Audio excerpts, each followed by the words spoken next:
Welcome into Lounge, presented by DraftKings. We have the pleasure of sitting down with rookie Roger Rosengarten. And Roger, I got to start here.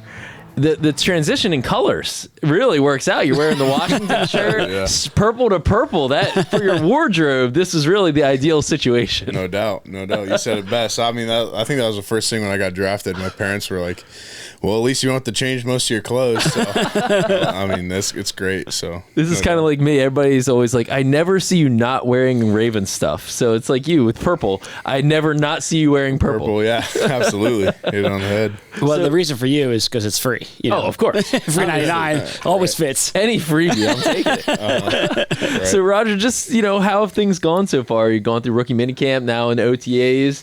How do you feel like the transition's going for you so far? Yeah, so very smoothly, I got to say. No doubt. Rookie minicamp went super well, and I think we got a good rookie class with everyone within, I know specifically the O-line and everybody else, whether that's defense, offense. We're all starting to gel really closely together. I think that's the best part about this, is that your rookie year is long, but you spend a lot of time with the guys you're with, so you got to make the most out of it. So yeah, the transition's gone super smoothly. I really love city Baltimore, and I'm not used to the humidity out here, no doubt, but it's been awesome. What's it like when you go on the field for the first time for OTAs, like when the vets are there? Rookie minicamp is kind of one step, but it's all rookies for the most part that are out there. Then you get out there for OTAs, and it kind of elevates a little bit. What is that process like? Yeah, for me, it was just going out there and, competing every single day, whether if it's going against rookies or vets, I go out there with the same mentality as, just try to stack days, get better, improve every single day and day in, day out. Whether if that's on the field, off the field, just film study, studying the playbook, getting everything down. So anything A to Z, I just try to stack days within each other and, just build off the camaraderie with the rookies, and then try to pick the brains of the vets and get all the nuggets of information that I could get. What is your process for learning an NFL playbook? Since the draft, some former players have come out and shared videos of like their old playbooks that are, look like an encyclopedia this thick. Like, what is your process of learning an NFL playbook? Yeah, I mean, lucky in today's day and age, it's all digital. It's all on the iPad. But, but just going through those, and if there's a play that I have a certain look on that I'm kind of struggling with a call on, then I'll go rewrite it down in my notebook. I was always taught going through high school, college that writing crystallizes your thinking, so that's big for me. So whether if that's inside zone, outside zone, and you name it, whatever it is, pass game. So if I have trouble on something, write it down, come back to it, take a break, and then come back to it a little bit later, and recircle with those things. So definitely that. At what point do you write down, speaking of writing things down, your rookie goals, what you want to accomplish in your rookie season? Yeah. As soon as I got drafted, I definitely, there's certain goals that you set as a football player, and, especially as an O-lineman, I can't go for 1,000 yards receiving and 20 touchdowns, but. Did you ever catch one in college? You ever get a trick play? No, there was a few installed. We had a couple tackle throwback. Put it on the list. Yeah, no doubt. Put it on the list. I need to tell Joe D about that one. But, there's definitely certain goals that I have, whether that's, playing right away or just certain things going against I'm going to be going against the best of the best. And it doesn't matter who it is, and day in, day out, I just want to give it all my best effort. So I definitely have those goals written down and jotted right in the back of my mind. Well, I think a lot of people around Baltimore are wondering, obviously there's an open spot at right tackle for starting right tackle with Morgan Moses going up to New York, and a lot of people are saying, hey, can Roger be that guy? Like, how soon can he step into that spot? What's your mindset around that? Yeah, it didn't matter really what organization I got drafted to, but as soon as I got drafted to Baltimore, I knew there's definitely a chance for competing for that starting spot. And like I said kind of before, is my goal is, whether if that's practice, OTAs, football school, you name it, just everything I do, give it all I got, play with great effort, and play with great technique, and all that leads to competing for that starting spot. So I'm excited for it. You know, when the Ravens drafted you, I'm sure you've seen some of the clips come out since then of the Wired series that we do inside the draft room, where Eric DeCosta and Coach Harbaugh are talking, and it was clear they were fired up to get you. Like they were really excited, and they were really worried about somebody else getting you. They were worried coming up and getting you. They're like, we're not backing off from Roger. We're picking. Yeah, and even when we had Eric on the podcast recently, he talked about conversations with the Chiefs, and ultimately, obviously, deciding to stick and pick, and you were the guy that they picked. When you see that stuff, when you hear that stuff, and you know that you were the target that they really wanted, like, what did that mean to you when you saw that, when you heard that? Yeah, as soon as I saw and heard everything kind of unwind, I knew they really wanted me, just to feel valued in an organization like this, in such a prestigious place, and you get a great coaching staff, especially with Coach Harbaugh being here so long, and just a lot of history throughout Baltimore, and it meant a lot, going through that draft process and sitting there just kind of getting all the information. I know at 62 Baltimore had it, and then it was actually 63 was San Francisco, and then behind them was Kansas City. And I think San Francisco had me locked in for the pick after Baltimore. Oh, really? So if Kansas City wasn't going to trade up, I think San Francisco had me locked in. That's why they traded back, because heard some story along that, some rumor. So we don't know if that's true or not. But right. Interesting. Yeah, but as soon as I got the call I got the Baltimore area code, I was stoked. I knew I was going to a great organization, and that's all I could ask for. It's like a little bidding war for you, almost at the end of that, in the end of that second round. Three good teams all knew a good player when they saw one. Yeah, it was a nervous bidding war, no doubt. Now, remind me, did you have any idea going into that night that Baltimore was interested, that this could be a landing spot for you? I had him in the combine as a formal interview, and you have the allotment of 20 minutes. I've already said that when I kind of in one of the Zooms I did earlier with the media, but he had the allowed 20 minutes, but I swear we only probably took up 11. Jody had my film up there, and then it was EDC was up there too, and Coach Harbaugh and Coach Munkin were all questioning me up there, and we probably took 11 minutes, and then they all look at each other and they go, all right, man, yeah, you're good.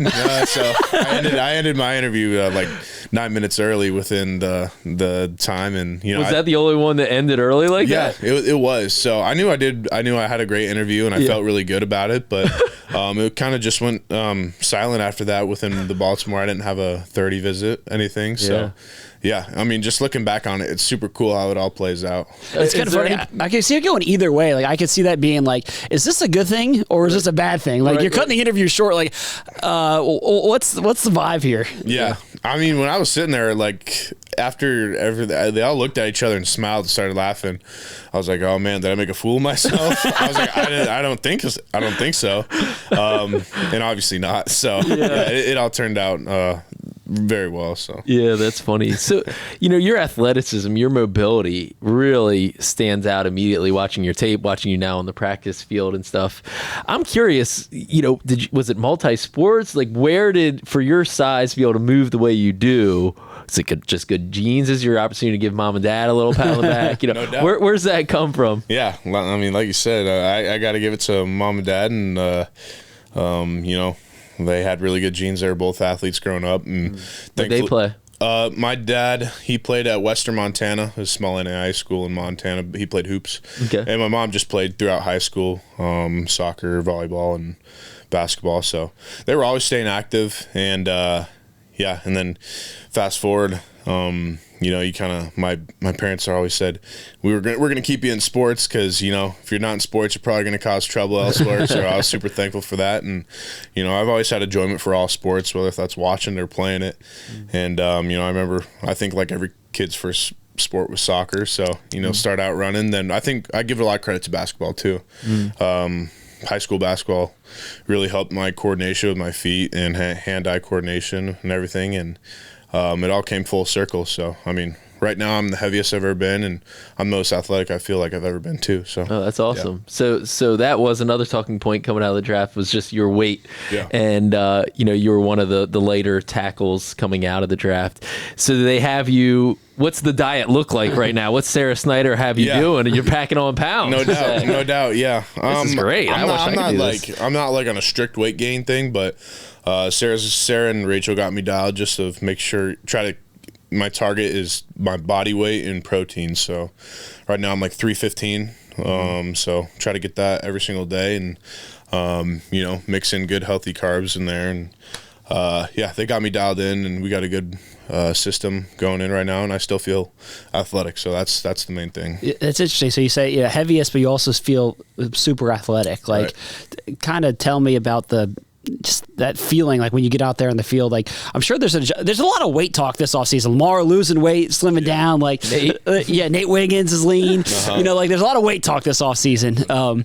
And so, like, when you get out there, is that kind of a process of seeing, like, how do I feel at this weight? I want to make sure I feel good. Like, walk me through that a little bit. Yeah. I've never been in like a program where we get after it in the weight room as much as we do before practice. So we have those pretty intense. They're not super intense, but they get after it, no doubt. Coach Elliott and Coach Ron get us right there in the rookie O-line little section we have. But I think that pays a lot of dividends within the weight training and your muscle recovery after, because if you train hard, you got to make sure you recover just as hard or even not harder. So, I think that's another thing I put into kind of my game plan within finally getting to the Ravens is, making sure I get the allotted amount of proteins and making sure I get enough hours of sleep, just little things, right? So always staying hydrated.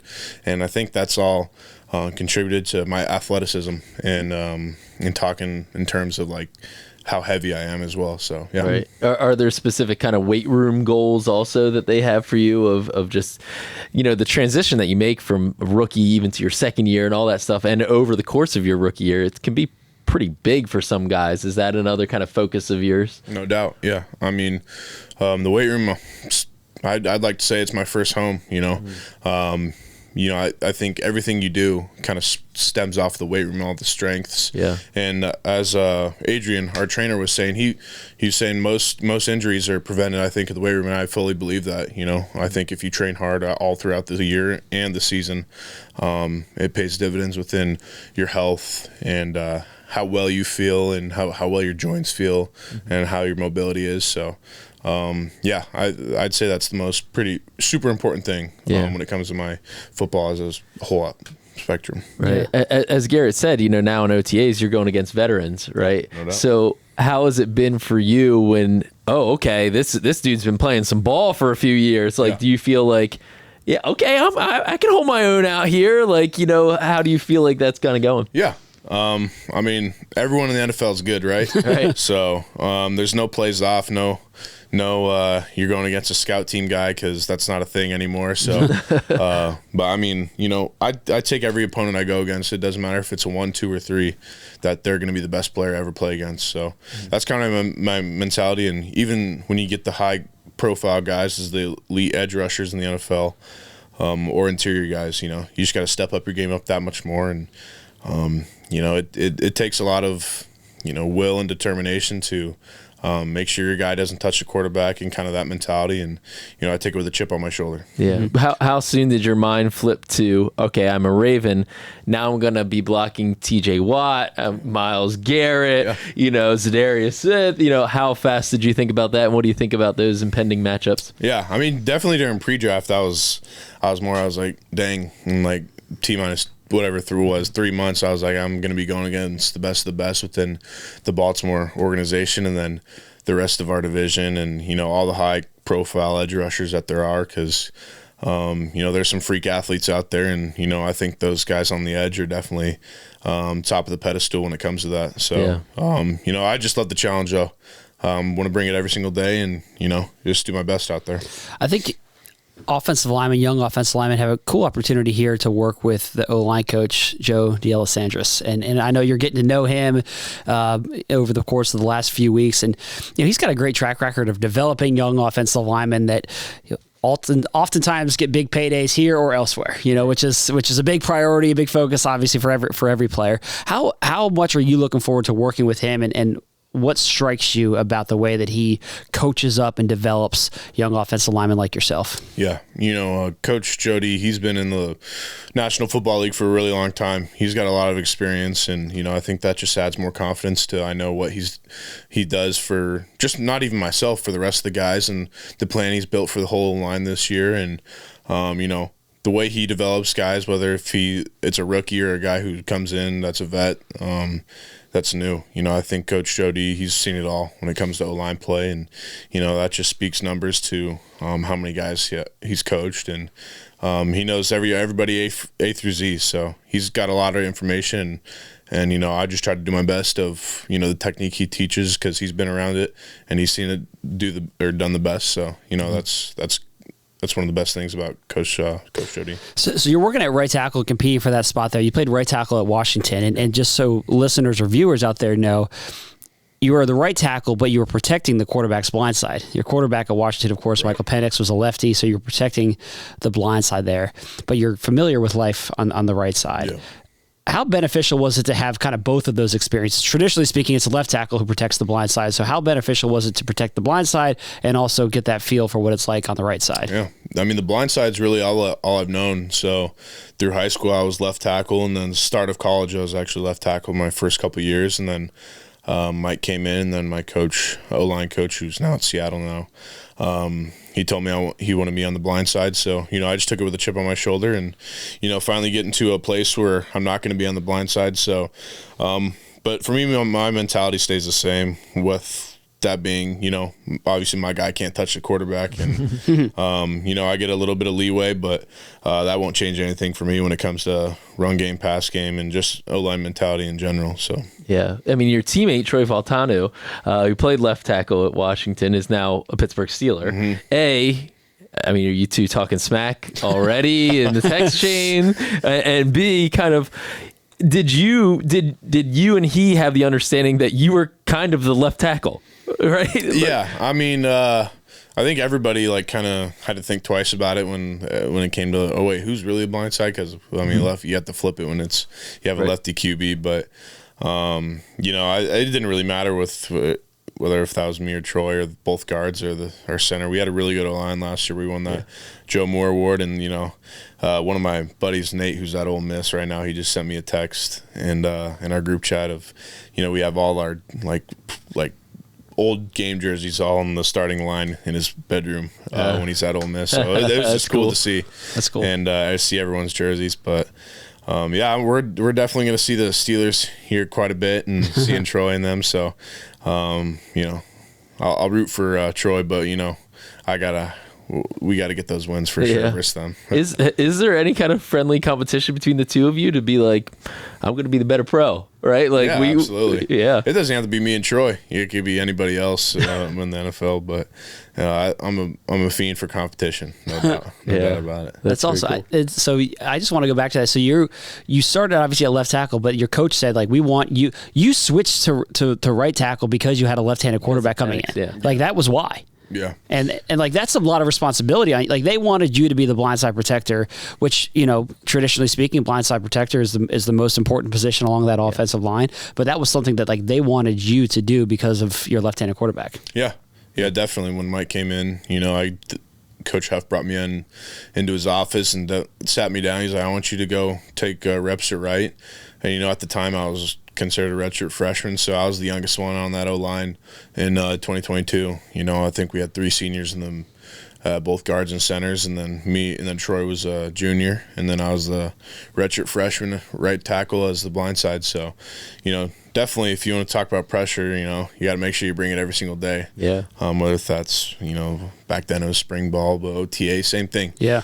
I think that allowment just transitioned super well into the National Football League. Awesome. I'm curious, and I'm a little bit nervous asking this question, but Orlando Brown Jr., right, when he came here, he was like, I'm playing right tackle, but I'm a left tackle, right? And he ultimately was like, I got to go somewhere else and play left tackle.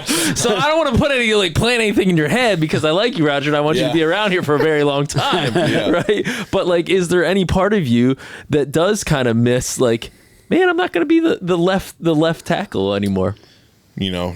I think anytime I could get myself on a starting NFL offensive line, I think that's the biggest accomplishment for me right now. I'm not in the position to kind of be where Orlando was. We're saying I got to go play somewhere else, but credit to him, he's a great player and he had the ability to do that. So I think right now, my milestones are kind of a bit smaller than that, and just getting us competing for a starting job and that matters. So. Yeah. I think that's the first steps. All right, last question for me. You have the option of making one of these 3 blocks. A, you pass protect and you just, whatever, the guy doesn't even come within 3 feet of Lamar Jackson. B, you open up a big hole for Derrick Henry for an 80-yard touchdown run. C, you just pile drive your guy into dirt, pancake him, syrup on top, butter, the whole 9. Which of those blocks do you pick? Oh, those are... I'd like to give question or option D, all the above. It's always all the above. Yeah, all the above for sure. But if I had to pick one, I'd probably say option B. Having Derrick Henry on the squad this year is a big jump, and I think that's going to be super fun whenever get a big play for a big hit, because Derrick's had a lot of them in his career, so that's going to be fun, no doubt. Yeah, I'm excited to see some of those toss plays, where you get basically the offensive lineman, you included, Pat Ricard, Derrick Henry, a lot of big guys running downhill. Those would be fun to see. Those safeties seeing Roger coming out at him. That's where that athleticism comes into play. Yeah, no doubt. We pulled a ton in college. We pulled both tackles, both guards, a center, so I'm used to it. I'm ready to get after it, no doubt. Awesome, man. Well, we appreciate the time. Thank you so much. Thanks for having me on. All right, thanks for having Roger. me on, guys. Yeah. Appreciate it, guys. That was great. You're listening to the Lounge Podcast. We're coming to you from the brand new SeatGeek studio here. We also want to give a shout out to our friends at DraftKings Sportsbook. They're an official sports betting partner of the Baltimore Ravens. They've got a limited time offer running that you don't want to miss. Download the DraftKings Sportsbook app today. Use the promo code FLOCK. If you are a new user, you can get a deposit bonus up to $1,000. Again, the promo code is FLOCK only at DraftKings Sportsbook. You need to be 21 years or older to play and physically present in Maryland. For help, visit mdgamblinghelp.org or call 1-800-GAMBLER. So just really enjoyed the conversation with Roger, and I think that we'll see how quickly he steps into that starting lineup, but he's got an opportunity. He's competing for that job right now. Absolutely. And, he's competing primarily with Daniel Falele, another friend of the lounge. Another friend of the lounge. And, it's really hard to handicap that competition right now. I was speaking to some other reporters, and, it's almost a coin flip for me at this point. I think that people who are just quick to write off Daniel Falele are wrong. Mm-hmm. That guy's gotten better each year. He got better last year, got valuable experience, had starts under his belt, and has improved this offseason, as we talked to him about. And so people early to write him off, I think, are wrong. People who say, second round rookie can't start week 1, I think are also wrong. Mm-hmm. Like Roger Rosengarten's a really good player. The Ravens have a need. And so for me, I think it's kind of a coin flip at this point. Yeah, you have, Falele going into his 3rd season. He's the biggest player in the NFL. He's massive. And so, Rodgers' forte is kind of that athleticism, and that he can be, used on those pulling situations. Mm-hmm. He's probably going to be a better puller, than Daniel is. But Falele's big. He's tough to get around, and so he's got that size advantage over just about everybody in the league, and so that counts for something. Yeah, and it's interesting. You would use, and Todd Monken even spoke to this. You would have call different runs, different types of runs, based on your personnel, obviously. Is it more power? Is it more gap scheme? Are you pulling, all that kind of stuff? More zone runs. And it's interesting thinking about, well, what does Derrick Henry do best? The Ravens have been pretty clear, and what we've seen for all these years when he was in Tennessee is get this guy going, get him on a track, get him going downhill ahead of steam, and he is hard to stop. And that kind of run leads more to, I think, what Roger Rosengarten does. Yeah. Get him out a little bit, get him out in space, and let him do some of that zone blocking. So ultimately, I expect that Roger's going to become the starter at some point during his rookie season. That's what I expect to happen. I think it's a question of it's a question of if still. It's not a guarantee that would happen, and then it's when. Yeah.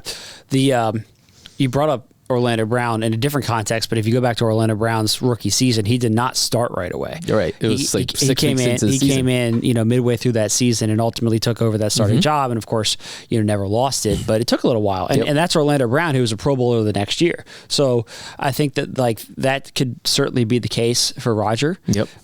Or maybe not. He might win the job. I think that there's competitions going on along this offensive line at right tackle between Daniel and Roger. I think at left guard you got competition going on there between Andrew Voorhees. You got Josh Jones, who the Ravens signed this offseason as a veteran who's kind of in that John Simpson mold. Not too much fanfare when he was signed, but could certainly come in and maybe be a starter. Totally.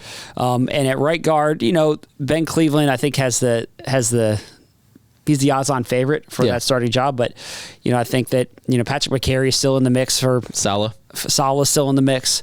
So the Ravens have options. So that's kind of where the offensive line sits right now. And when I look specifically at Roger Rosengarten, it's not only projecting him rookie year, but it's also projecting him beyond that. And we brought up Orlando Brown Jr. And the difference between Orlando and Roger was that with Ronnie Stanley, he was the number 6 overall pick in 2016. Orlando was always going to be blocked by Ronnie. Yeah. Ronnie had signed a massive contract extension. Ronnie was a left tackle. He won. That wasn't changing. So he was always blocked. So Orlando knew he had to go. It's a different scenario with Roger Rosengarten. Ronnie's, in the latter parts of his career now. How much longer will he be the Ravens left tackle remains to be seen.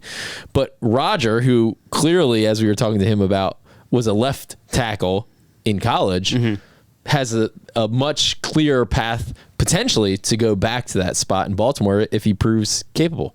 Well, I mean, even when the Ravens drafted him, John Harbaugh said, he's going to step in there and compete at right tackle, and obviously he's played left tackle in his career. So, I don't think that the Ravens view him.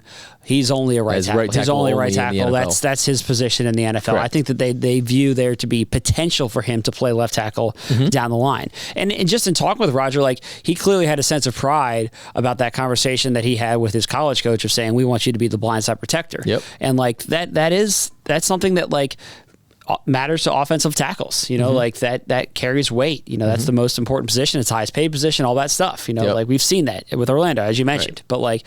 But the importance of the right tackle, I think, has also grown. Where it used to be left tackle was put up way above it on a pedestal, and I think that margin has shrunk. But I left tackle still would take the priority. And I think honestly, it depends on the player. I think that I do think that there's probably the margin has shrunk, and I think that certain players probably value that more and less than others. And so, I think that his point, obviously a good point. He's like, I'm just trying to earn a spot here. I don't really care if it's left side or right side. I just want to be on the field. He wants to play. And I want to be one of those starting 5. And I think he's going to have an opportunity to do that. And then, long term, I think that he has potential to play both spots. Yeah. I'm just really impressed with him. I think he seems like a really good kid. I'm happy that, he's putting on more weight and more muscle and it's still feeling really good. That's a great sign, because that was one of the bigger questions about him coming out of the draft. So I think he has a really bright future ahead of him. And this offensive line, look, it's going to take some time, right? You're not going to come out week 1 and the Ravens are suddenly going to be maybe even as good as they were last year, right? This rebuild is ongoing. It wasn't like the wide receiver rebuild of last offseason where it was so drastic, where you sign Nelly, you sign OBJ, who's a proven commodity, you draft a first-round pick in Zay Flowers. That was a snap the fingers, and it was night and day different. It's been a little bit slower, and really the rebuild even started last year in the draft with taking Voorhees, basically a redshirt pick, and taking Saleh. And the rebuild's a little bit of a slower one on the offensive line, not so drastic this offseason. Of course, it remains to be seen if they still add a veteran, guard or what. That would be the spot, seemingly. But I think it's going to take some time, and I think Ravens fans have to kind of understand that. I understand it when you see sacks happen. You're not going to like it, right? Neither are the Ravens. But these young players that the Ravens have drafted over the past 2 years, Nick Samac also, they've drafted 4 offensive linemen the past 2 years. They're going to need a little bit of time to develop, and that's okay. And I think they're going to turn into really good players. I feel very, very confident in saying that about Roger. The other thing I think that is also a possibility is I think, especially early in the year, the Ravens have done this in the past, there could be a bit of a rotation. Like they've done that at times. It was really more injury related last year, especially with Morgan Moses and Falele on the right side. They did it at left tackle with Ronnie Stanley and Pat McCary. So like, I would not be shocked. We talked about the starter matters. Of course, you want to have five guys that are clearly the best. Right. But like, if you want to start working Roger Rosengarten in, and you feel like it's neck and neck between him and Falele, I think that the Ravens could go into a situation where, all right, Danny, you get 2 series, Roger, you get 2 series. I think that possibility exists. Yeah, totally. Or what's the game script? What kind of stuff? Yeah. What do you want to be doing out there? Do you want to be playing running downhill, more power, straight ahead? Let's just wear them out late in the game to close it out. Maybe Falele is more your guy. That could play into it too. Yeah, I think all that, and it's not just right tackle. That could also be what goes on at either of the guard spots as well. I mean, I think you really want to come to a consensus, of course. Like chemistry matters. Chemistry matters. Like you want to have a clear 5. It's like, the old adage about like backup quarterback. If you have 2 potential starting quarterbacks, you really have none. I think it's a little bit different on the offensive line, but I think that point still has merit.